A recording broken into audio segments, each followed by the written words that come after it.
Hi everybody, this is Alchemist 2, and I'm back again with another book review. Recently, I finished reading Nicholas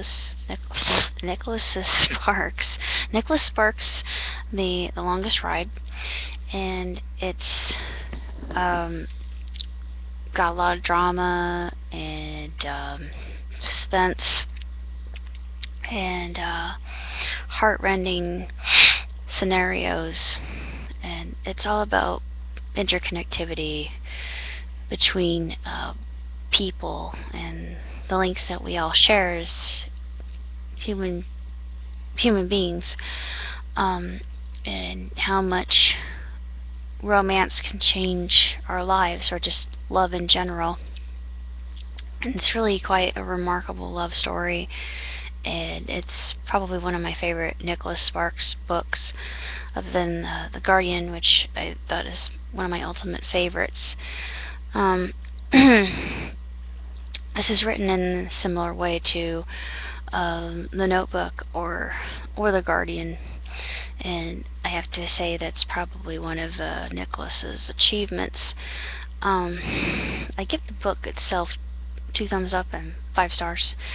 If you're a fan of Sparks's former works, then you're probably going to want to pick this up, and I heard that they're going to make it into a movie, and I'm really interested in seeing it because I have enjoyed the the film's version of the novelizations. I think they've been duly done and very accurately done as well. But my favorite is The Notebook. A lot of people will probably agree with me. The Notebook was probably the most widely received and the best of the novelizations brought to film, well, in my opinion. I hope that they can do justice to The Longest Ride, just because I feel that it's one of those stories that you look at it and then you realize that we don't really contemplate the type of interplay that we have with each other. I don't think about it that much, but in my job I see a lot of people and I have a lot of interactions, and I don't really remember all of them. I do if I see them from day to day and they can recall who I am, or maybe I'll see them in church, or I see them at a Monday night meal at community table and they know me from that as my volunteerism, but you don't know the kind of impact that you have on another person, even posthumously. And I can speak from experience of this because my dad often talks about my grandfather, and when grandfather died, the only way that I got a chance to know him is through my father's stories, and the fact that he also was presented a reward that my father had to accept and give a speech for, and we went to a really extravagant meal that was prepared for us over at IU, and he has a picture on the wall of fame, and my dad was given an IU ring and a plaque, and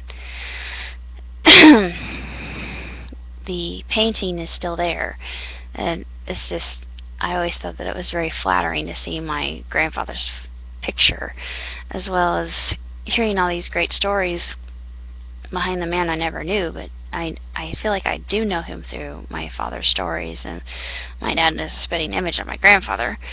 So there's a little bit of that in this book as well, through artwork, and I'm not going to go through that, but being appreciative of art in and of itself, and what Iris says about art is really quite profound.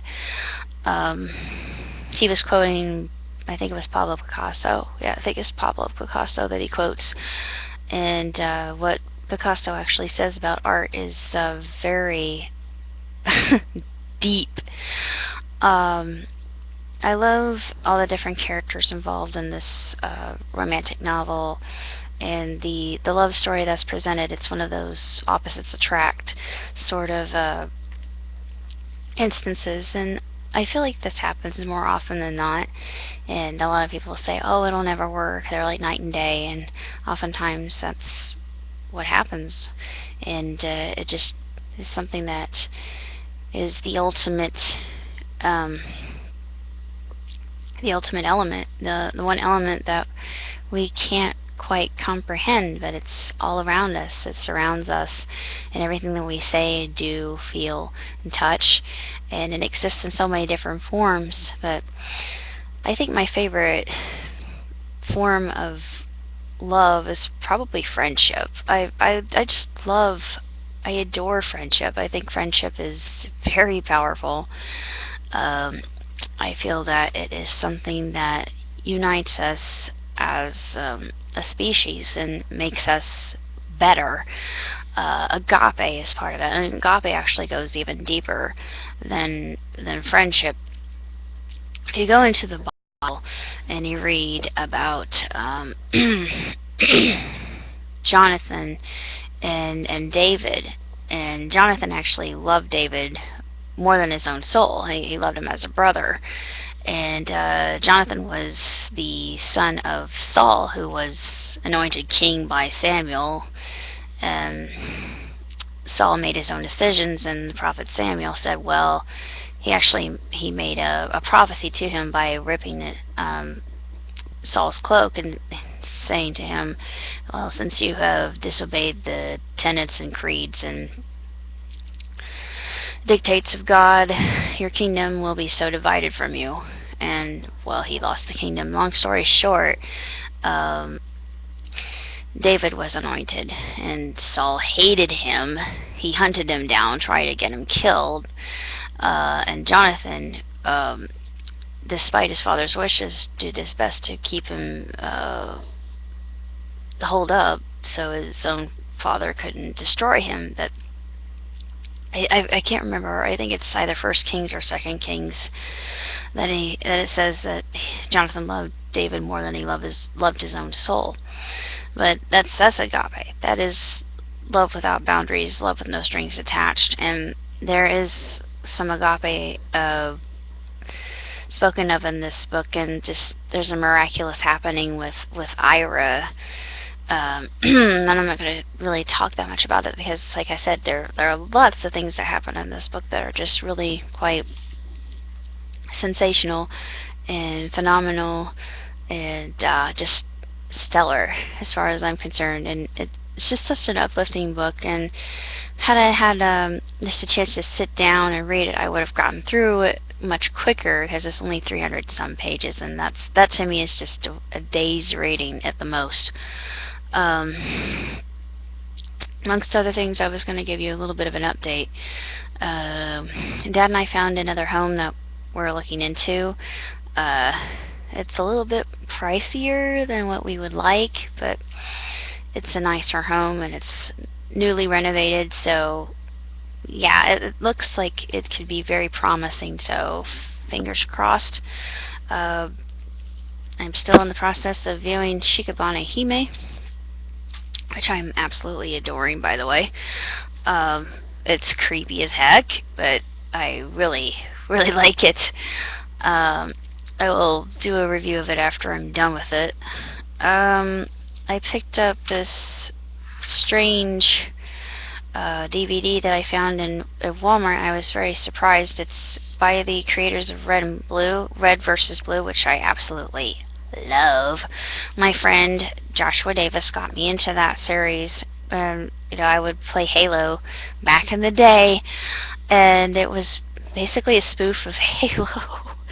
And one character I really liked quite a bit was the medic that was in the pink, because they would just always berate him and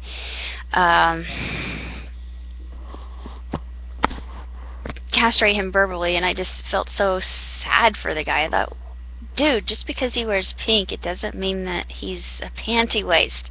Leave him alone. He's a medic. My uncle was a medic in World War II. Got it out.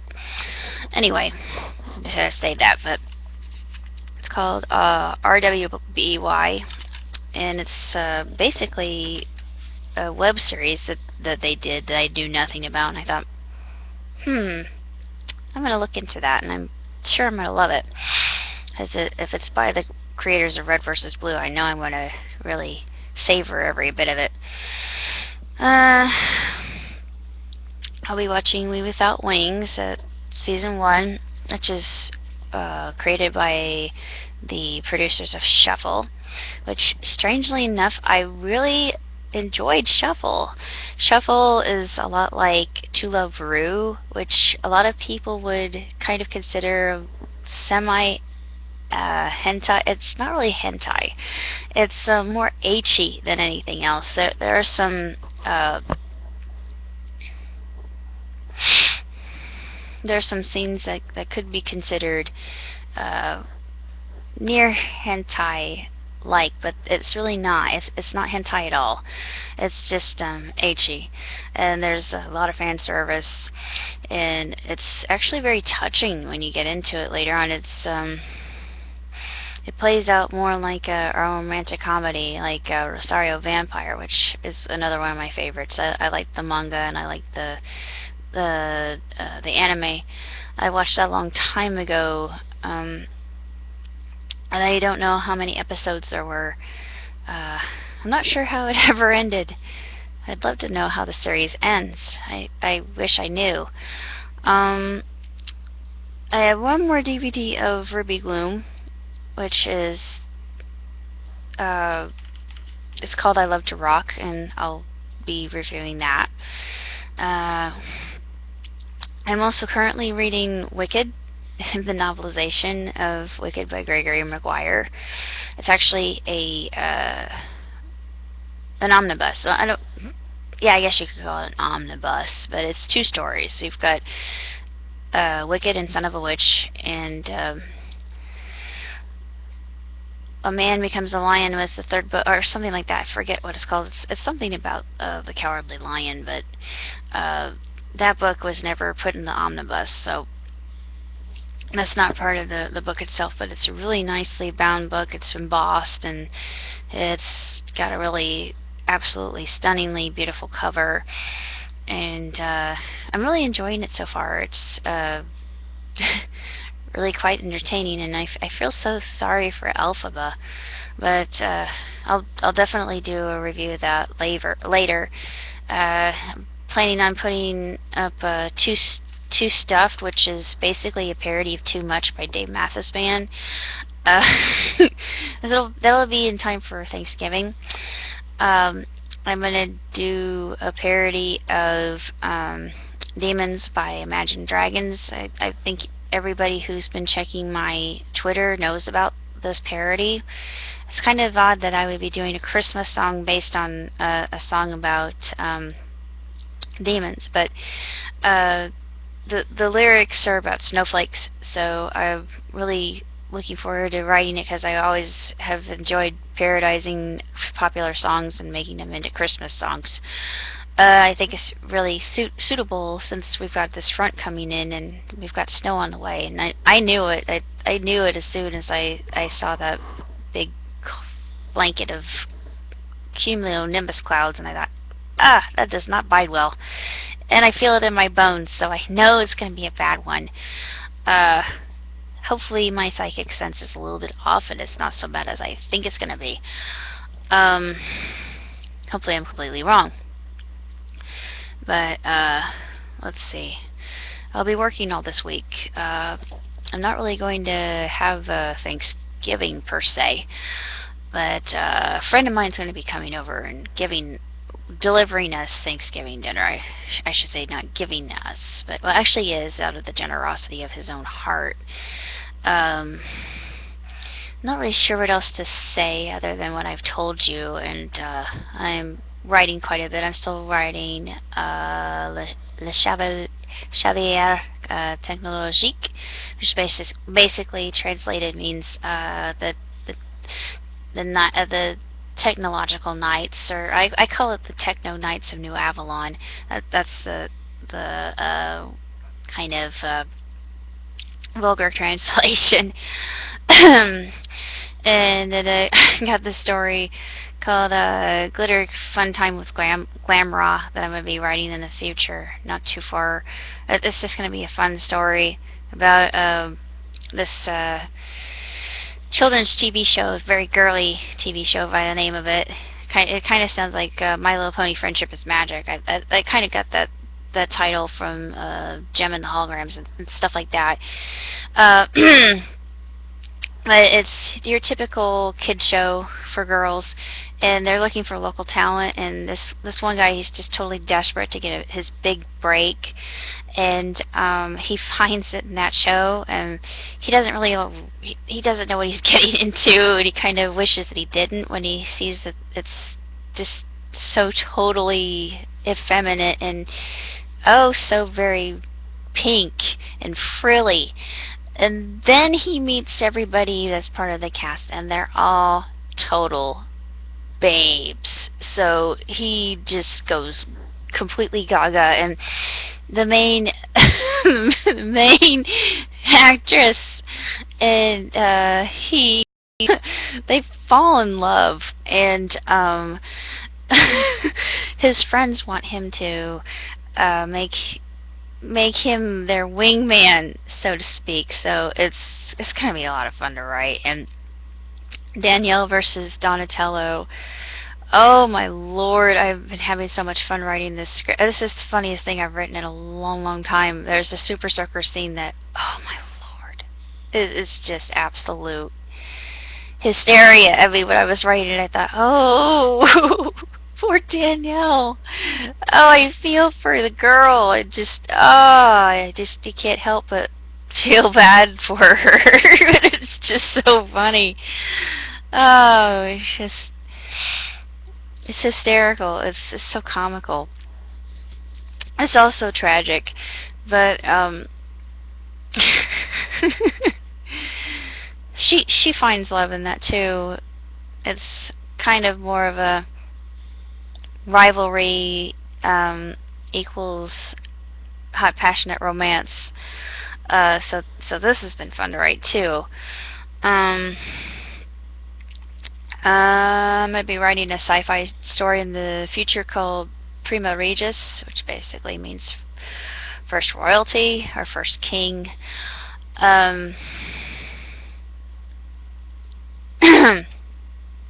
But basically it's about a planet called Prima Regis. Everybody's royalty there. But I'm going to talk more about that later. I don't really want to talk about it right now. I'm talking too much. But that's basically what I've been up to. Studying for my CCI again. I've gotten up to myocardial infarcts, and I'm going to go into medications tomorrow.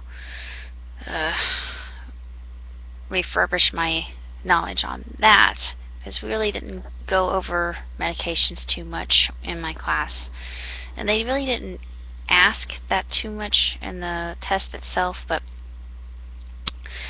when I take the test again, at least I'll be more prepared for it. So that's basically all I have to tell you for now, and until next time, live long, prosper, and ciao tutti.